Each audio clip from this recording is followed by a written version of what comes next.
Time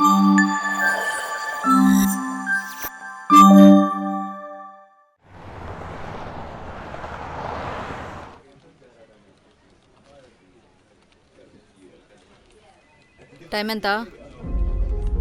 టైంకి రాలేవా? నువ్వు వచ్చే వరకు వెయిట్ చేయాలా? 10 నిమిషాలే కదా మేడం. నాకు షుగర్ ఉంది. మెడికల్ షాప్కి వెళ్ళి టాబ్లెట్లు కొనేసరికి లేట్ అయ్యింది. 10 మినిట్స్. ఎంప్లాయీస్ అందరూ వచ్చే వరకు ఆఫీస్ అంతా క్లీన్ చేయాలని తెలీదు. పని చేయడానికి రాదు కానీ కారణాలు మాత్రం చెప్తారు. క్షమించండి మేడం, రేపటి నుంచి లేట్ అవుతుంది. చూస్తాను.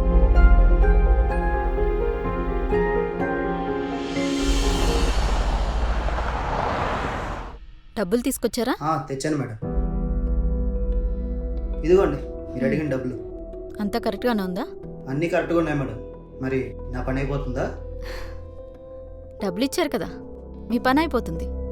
మీరు టెన్షన్ ఏం పెట్టుకునే అవసరం లేదు. సరే మేడం, నేను వెళ్ళొస్తా. రాము, రాము. మేడం. రామయ్య, ఈ డబ్బులు తీసుకెళ్ళి సేఫ్గా లాకర్లో పెట్టేసి. మేడం, లంచం తీసుకోవడం తప్పు మేడం.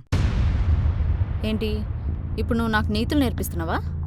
వాళ్ళ దగ్గర డబ్బుంది, నా దగ్గర పవర్ ఉంది, ఇస్తున్నారు. అయినా ఉద్యోగంలో ఉన్నప్పుడే సంపాదించుకోవాలి కదా. డబ్బున్నవాడు వాడి పని అవ్వడం కోసం ఇస్తాడు మేడం, కానీ పేదవాడు ఇవ్వలేడు కదా మేడం. వాళ్ళ అవసరాలు, మీకు పెట్టిన పిటిషన్లు ఎలా తీరుతాయి మేడం? ఇక్కడ నా పని నేను చేస్తున్నాను. లక్షలు లక్షలు కట్టి చదువుకుని ఈ జాబ్ సంపాదించడానికి నేనెంత ఖర్చు పెట్టానో తెలుసా?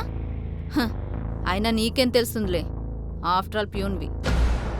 అవును మేడం, నా కొడుకు నాలా అవ్వకూడదనే చదివిస్తున్నాను. వాడు కూడా బాగా చదువుతున్నాడు. యూపీఎస్సీలో ర్యాంక్ సాధిస్తాడు. ఏంటి, నీ కొడుకు యూపీఎస్సీ చదువుతున్నాడా? అనవసరంగా డబ్బులు ఖర్చు చేస్తున్నావు రమయ్య. నీలాంటి వాళ్ళు ఇలాంటి కలలు కనడానికి కూడా సరిపోరు. ఎందుకు మేడం?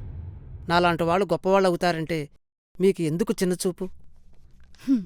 దేనికైనా అర్హత ఉండాలి రామయ్య. అయినా నువ్వు పోయిన తర్వాత ఈ ప్యూన్ జాబ్ నీ కొడుక్కే వస్తుందిలే. ఎందుకు ఎక్కువగా కష్టపడుతున్నావు? ఈ డబ్బులు తీసుకెళ్లి లాకర్లో పెట్టు.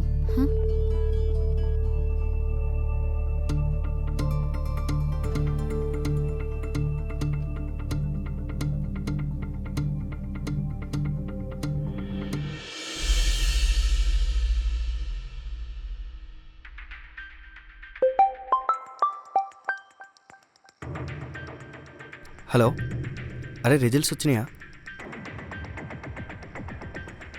ఛ,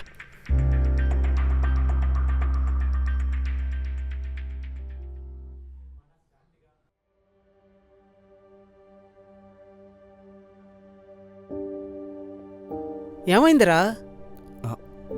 ఈరోజు యూపీఎస్సీ రిజల్ట్స్ నాన్న, కొంచెం టెన్షన్గా ఉంది. ఇచ్చోడా, దానికేనా? వస్తుందిలే, భయపడకు. నువ్వు నన్ను చదివించడానికి చాలా కష్టపడ్డావు నాన్న, కానీ నేను పాస్ అవ్వకపోతే...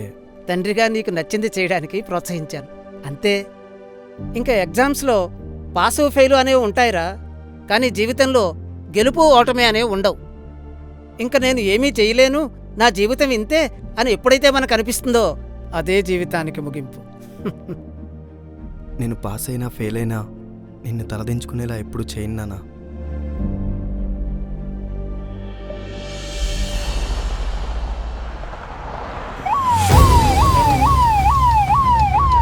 ఫైల్స్ అన్ని కరెక్ట్గా ఉన్నాయా? అన్ని చిన్న కరెక్ట్గానే తప్పున్నా ఉన్నాయి. మన ఉద్యోగాలన్నీ పోతాయి. అవునా? అసలు ఎంతకి ఎవరు వస్తున్నారు మేడం? అది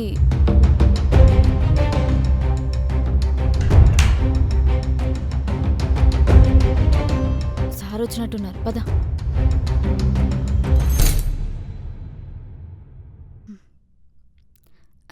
వెల్కమ్ సార్. ఇప్పటి వరకు ఫినిష్ అయిన ప్రాజెక్ట్ ఫైల్స్ అన్ని పట్టుకొని లోపలికి రండి. Okay sir. ఏం చూస్తున్నావు, పదా.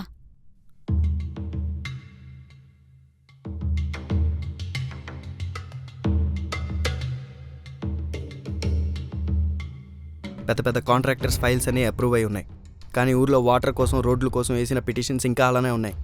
ఎందుకని? అది సార్, ఏ వాళ్ళు లంచాలు ఇవ్వట్లేదనా? 5 ఏళ్ళుగా ఇదే ఆఫీస్లో ఉంటున్నారు, ఒక్క పేదవాడికి కూడా న్యాయం జరిగినట్టు నేను వినలేదే. ఎందుకని? మిమ్మల్ని సస్పెండ్ చేస్తూ మీ మీద ఎంక్వైరీ కమిటీ వేస్తున్నాను. సార్ నేను ఎలాంటి తప్పు చేయలేదు, లంచం తీసుకోలేదు సార్. నేను చాలా సిన్సియర్. అవునా? ఒక్కరితో మీరు సిన్సియర్ అని చెప్పించండి, నేను సస్పెండ్ చేయకుండా వదిలేస్తా. నానా,